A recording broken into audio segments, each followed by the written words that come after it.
Hey guys, so we're going to start the video a little different today. Sorry I hit my F1 and that pulled up the screen there for recording.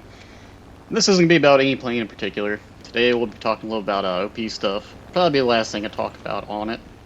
Uh, so I got some messages when I was in game the other day about XP50, which apparently is a little bit of a hot topic for some people. Uh, in this game, you can see I've done very well, but I'm playing at like 2.3. A lot of people are fighting, didn't know what they were doing. Newer players, things of that nature. Just kind of want to relax after a long day of work yesterday, which instead of being 10-hour days, turns out it's more around 12, which is alright. Kind of figured it'd be that. So we got first place. This was literally me just flying straight at people, picking up those kills. They didn't roll out the way, ate some shots. Is it OP? Maybe. But we'll get more of that later. It's more of a personal preference and what you believe on that. But yeah, so I got some messages in game, and basically it's like three different people tell me like, hey, this plane's OP, no matter what you say. I'm like, oh, that's fine, it's the way you feel about it. It's the way you feel about it. It performs all right. I don't think it's as good as people are making it out to be. About to go back to my J2M2, and this is me just playing a few matches. This is an old favorite right here. Definitely grind it out, play it. It's a zero with better cannons and slightly worse turning. But yeah, so they're very passionate about the XP50, and I agree with them on certain things. I just don't think it's like a god mode plane, you know. And others do, which that's all right. That's their prerogative on that.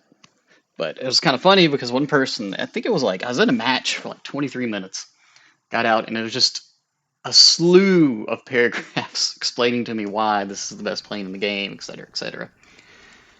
I mean, go look at the win rate of the XP50. It's not that great. And we got to remember the tier you're playing at. There's a lot of new players coming up in that 4.0 area. So sure, they might be flying planes and know how they work, but the biggest thing is knowing how your enemy planes work. Know thy enemy, things of that nature. If people don't realize, hey, this thing can't turn too well in a dive, then they're gonna try to stay forward and wiggle a little bit and get eaten by it. If it's like, hey, he's diving down, I can just slightly turn and roll out the way, it changes how well the player's effectiveness in the XP50 is going to be. Kind of like fighting zeros. They're not fast. They dive kind of decently. They turn very well, so even if you're in a Spitfire, you're going to lose that fight with them. And just kind of knowing the enemy's planes really helps on that match. Or that front, I should say. This plane does climb kind of decently. Back when it first came out, it climbed amazingly well. And that leads into my next point. Flight models. Yes, there are some broken flight models in the game. Some more so than others. Like the Zero Co. That thing's seen, I think, 4 BR changes, and it's been around forever, and a few flight model changes, but it's just ridiculously broken. It turns on a dime. Now, when I say broken, I don't mean you're going to take it out and get ace every game. You're not going to get 5 kills with it every game. And what I think is something that's OP is, hey, a player that's like level 10, they played the game some, they got their hours in, they know how to point and shoot. Now, if they were to take any kind of premium and be able to do this, like, hey, there's an enemy there, point, click, and they're gone, that's OP to me, which we haven't seen that in quite a few years.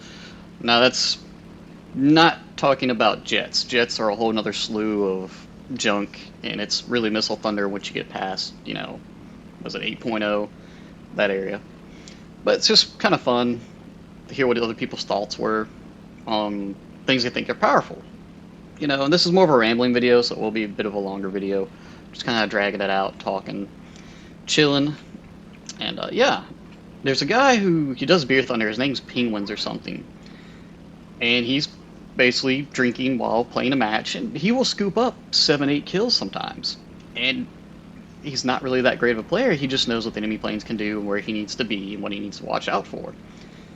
And that's one of the things. And I think he even talked about planes being great versus ones that aren't. There's some Tech Tree planes. I think it's the GR 2002. I hate that plane. I hate fighting against it. It feels like it does everything great, and whatever I'm in, it feels like it's not doing as it should. So that's another plane there that people call OP. It's been kind of power crept as far as the BR rate and things of that nature. It's just generally a good plane all around. Doesn't really do any one particular thing great, and since it's a jack of all trades, it seems very powerful. And I really think jack of all trade planes are more powerful than your Niche planes, XP50 right there. Goes extremely fast, retains energy, kind of sort of turn a little bit. Yeah, it's alright. You know, I don't see anything remotely like super OP about it. I'm probably gonna die to this one right here, but I'm not really trying today. This is just me derping around, getting a little bit of SL for the 10 million in tanks that I need to invest in right now. This guy's kind of low. We're sitting at 3,500. He's gonna swoop back around the BB-238, who's in a flat spin. Oh, he's gonna come to me, fire off a couple of cannon rounds, and we're gonna get out the way. Now critting, and look at that. He was able to get his nose on me, and get some damage out. And it is an XP50. Now somebody's like, oh, see how OP that is? That was me doing a head-on with basically what amounts to a 0. I know I'm in a wooden plane, at best. And look at that, we actually got the kill assist. So granted, he's more likely to kill me because I can't put this fire out. Yeah, it's my fault. Went straight on with him, figured he can pop a few shots and roll out the way. Yeah, I die. The P-38 vultured me. That's actually kind of funny to me. But yeah. So the guy basically traded a head-on, which you're not really supposed to do in the XP50, with a 0 with good cannons, which I shouldn't be doing head-ons, but I'm derping around today. Yeah, we'll go to it again. But that guy didn't magically pick up 5 kills in the game, which one of the people who were talking to me in chats in game were telling me, yeah, you can just, anybody can fly it and just get multitudes of kills in it. Depends on how you're flying it. You're playing to its strengths. That guy should have probably been, you know, at least at 4,500. And if he would have swooped behind me, I would have had a little more of an issue, but since I'm technically in a 0, I'm going to turn out the way. It's like P-38s, if one of them's diving on you, just kind of turn. They're not going to turn that great. Nah. But yeah, that's my spiel on it. I really don't see anything being OP. When they buffed up the BMP2s, that was quite aggravating, but I didn't see them as being overpowered. I was like, I can still kill it with machine guns. You know, it's basically who sees who first in that scenario, which all of top tier in tanks, it's who sees who in the thermal first. I mean, that's the way to break it down. But, you know, you might have a favorite plane OP. The F8F, or was it F6F, when it first came out, it was better than everything. It was a jack of all trades, but it did them all extremely well. It would go straight up into a loop, do a 180, points nose down on you, and still be traveling 400 kilometers an hour. Like, it was just dumb, but the flight model was broken because Gaijin hadn't implemented it correctly. And their flight models were insane. They had basically given it a bomber armor flight model, is a way to say it. And they would just soak cannon shots, soak machine gun shots. And back in the day, we had issues with certain weapons not performing properly, which if you played to 2013, 50 cals and the cannons on German planes were some of the biggest reworks. And we'll say some of the Russian Shavak cannons, or however you pronounce those. Oh yeah, as far as the pronunciation, guys, I'm going to butcher them all. Somebody was telling me how the proper way to say the German explosive ammo for the air stuff, and I'm just going to call it mine shell, because that's what it is in my mind at this point. But yeah, I mean, flight models are the biggest thing that will make something OP. Back in the day, we had nation versus nation, so Germany always would fight against the US for the most part. Every now and then we get a USSR game, which is amazing for us because we're happy we actually got to fight them, because B-17s, when they're implemented, you could not kill them. You literally had to ram the tail. The tail specifically to take them out the sky. And the 50 cals are kind of wonky, so they'd either annihilate you immediately or they would do nothing to you. They would do sparkles, what we called it. You get the hit marker, you get the points, but 0 damage was done. That went on for way longer than it should have. I think it was like close to 2015 before they started fixing stuff so much better than it was before. Were the B-17s OP back then? We all thought they were. We cried in the forums, we yelled, we screamed, it was like, oh, yeah, this is horrible, horrible. These B-17s are just destroying us. I don't know why that Yak 3 just shot down his teammate. But, you know, that's how it comes and goes. Now, Gaijin is well known for introducing a premium that will perform very well. YouTubers pick it up and say, you guys have got to get this. This is so broken, so OP, blah, blah, blah. When it might necessarily not be that. Now, I've been the person back in the day that would run out as soon as a new premium hit, and somebody posted a video of them getting like 5 or 6 kills in it, just doing insane things. I was like, I'm going to go spend my 60 hard-earned dollars on something, and then it wouldn't perform that well for me. Skill issue? Possibly. But I like to run these planes through about 100 games to see how well they're doing. And, you know, really just wait for sales and premiums on that point. If it's something you really think you're going to do well in, pick it up. Now here's a whole other aspect of the game. What are you getting that plane to grind for? If you're getting it just to play it, you know, wait for a sale. If you think you really need it to grind and it performs as well as you think, well, then grab it. But I've got a lot of buyer's remorse over the years. I bought a lot of stuff that just didn't perform well, and I've played tons of games and it couldn't understand why. You know, or there might be a flight model change soon after you get it. The JU-288C. I abused the crap out of that bomber. I was one of those guys, because you were getting, like, for one base, it was 30,000 silver lions with no boosters on it. And you could easily get 2 bases in a game. And the flight model was insane. You could dive at 700 something without ripping your wings. Now they have it set to where if you go over, I think it's 685 kilometers an hour, 690, yeah, you're going to rip your wings hard. And they moved up in BR, I think. And the matches now, you can take out all 4 bases, and in that BR, it makes you go attack the enemy airfields, which is not good for making SL, because you actually have to work then. You need to be 3 kilometers up, so you got to do a lot of side climbing, things of that nature. What am I worried about right here? That LA7. Those 109s, they're fast, somewhat maneuverable, but they need to boom and zoom, and guess what? I'm above them. So the newer players are staying low, more than likely. That guy's going for AI, which he's spading out. That's what he should do. This 109 over here is doing it right. The one behind him looks like he's trying to climb. I'd like to go for that Yak 3. I know if I get on his butt, I can take him out. But I'm worried about the 109 right there creeping along. The Spitfire somewhat. If I can get him in a turn fight, I'll take him out. Now we're playing it, I think this thing's 4.7, 4.3, I can't remember.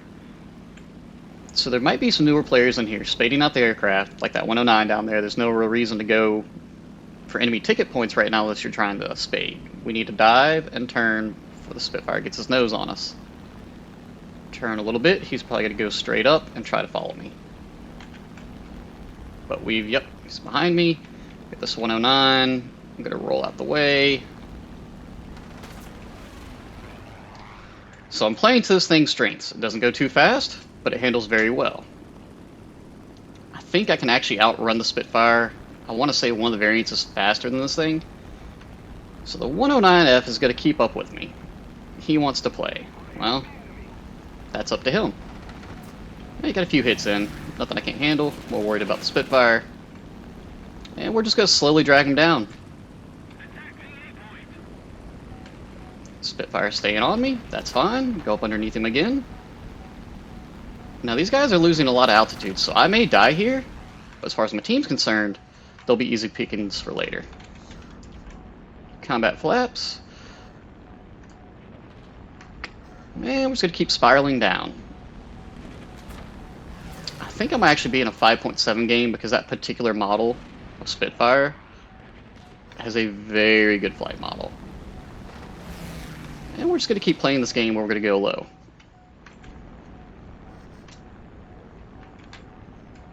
He's on my butt. I may die here. Just keep spiraling. I do know that Spitfire will get really fast, and once it gets over 600, it's going to lock up.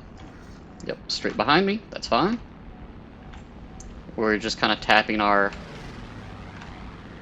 flaps here and there. Now the Spitfire is going to do okay down here. He won't win in a turn. But I will, because now I'm at a speed where I'm not going to break my flaps. And we're just going to keep playing this game back and forth. A little bit of cat and mouse. I'm definitely the mouse in this scenario. That Spitfire does have a decent amount of performance. I die here more than likely. I can't really get my guns on anything because I'm dodging 2 people at once. I'm a little bit far away from my team. And that's understandable. I put myself in a situation and I got to figure out how to get out of it. I should die here. No. Now we're going to go into the spin. He's going to get his guns on me again. And I crash. Best I can do in that scenario. I had 2 aircraft on me. They were playing very well. They stayed with me in the turns. They stayed with me in the dive and the sprout. So, it's the best I could do. You're not going to win them all. Now, had I been in some sort of premium plane, would that have changed it? No. That's a failure on my part. That's putting myself in that situation. Now, if I was in the 5 oh, I could have got out of that immensely, even with that 5.7 Spitfire there with me.